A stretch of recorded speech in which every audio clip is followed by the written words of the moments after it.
오늘 우리에게 주시는 하나님의 말씀은 사무엘상 17장 48절 49절 말씀입니다. 48절 블레셋 사람이 일어나 다윗에게로 마주 가까이 올 때에 다윗이 블레셋 사람을 향하여 빨리 달리며 손을 주머니에 넣어 돌을 가지고 물매로 던져 블레셋 사람의 이마를 치매 돌이 그의 이마에 박히니 땅에 엎드러지니라. 아멘. 오늘 본문은 다윗이 골리앗을 넘어뜨리는 장면입니다. 교회 다니지 않는 사람들도 다 알고 있는 이야기죠. 어렸을 때 교회 전도사님이 다윗이 던진 돌에 하나님의 능력이 임했다고 설교하셨던 것이 기억납니다. 하지만 좀 더 나이가 들고 나니 다윗이 던진 돌에 하나님의 능력이 임했다기보다 다윗의 성실함 때문에 골리앗을 이길 수 있었다는 것을 깨닫게 되었습니다. 물론 하나님의 도우심도 있었겠지만 평소 물매로 사자나 곰도 죽였던 다윗이기에 골리앗도 충분히 이길 수 있었던 거죠. 평소 양을 지키기 위해 성실하게 연습했던 물매이기에 골리앗도 충분히 맞힐 수 있었던 것입니다.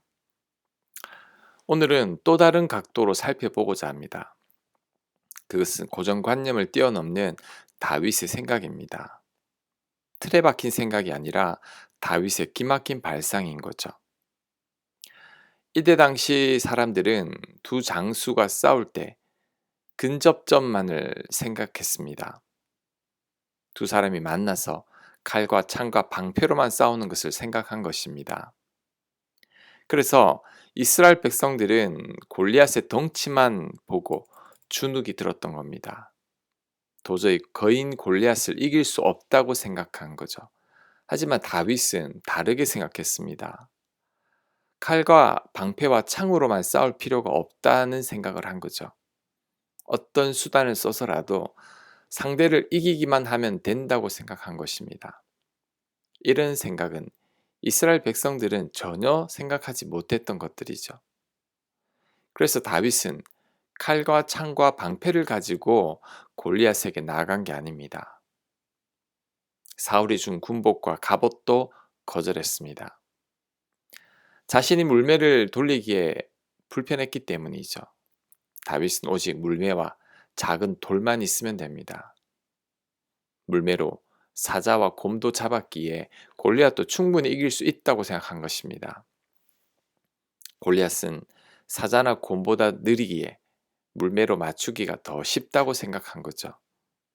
그래서 결국엔 다윗의 생각대로 골리앗을 이길 수 있었습니다.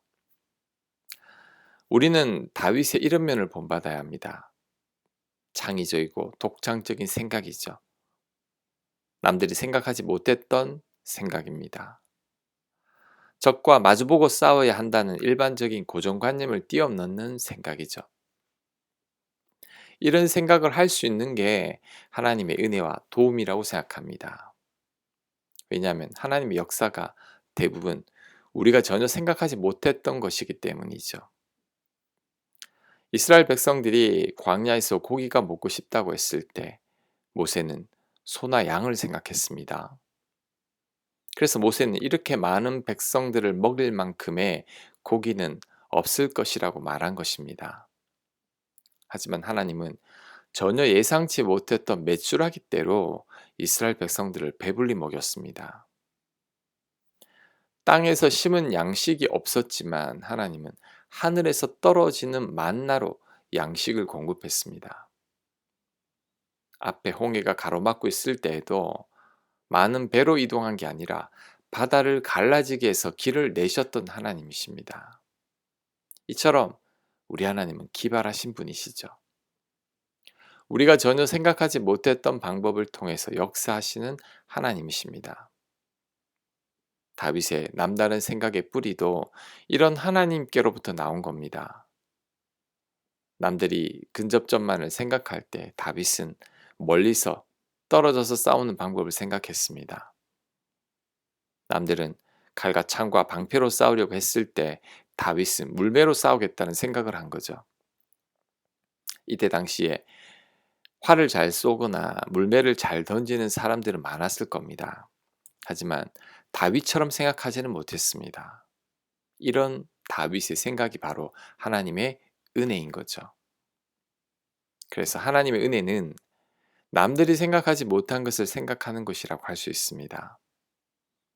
남들이 생각하지 못했던 창의적인 아이디어가 하나님께로부터 나옵니다. 고정관념을 뛰어넘는 생각들을 하나님께서 영감으로 주시는 거죠. 그렇다면 우리는 하나님께서 주시는 이런 생각이나 지혜가 꼭 필요합니다. 이를 위해서 먼저 우리가 다윗처럼 하나님 보시기에 합당한 자가 되어야 합니다. 그럴 때 하나님께서 예상치 못했던 영감이나 기발한 생각들을 우리에게 주실 것이기 때문입니다. 또한 솔로몬처럼 하나님께 지혜를 구해야 합니다. 솔로몬은 하나님께 지혜를 구함으로 사람들이 갖지 못한 지혜를 가졌습니다.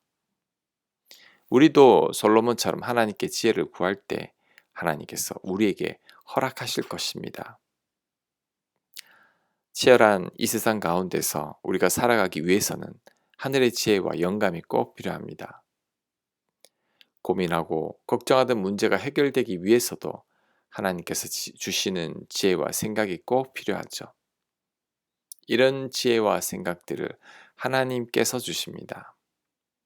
하나님께서 우리에게 은혜로 베풀어 주시는 것입니다. 아멘.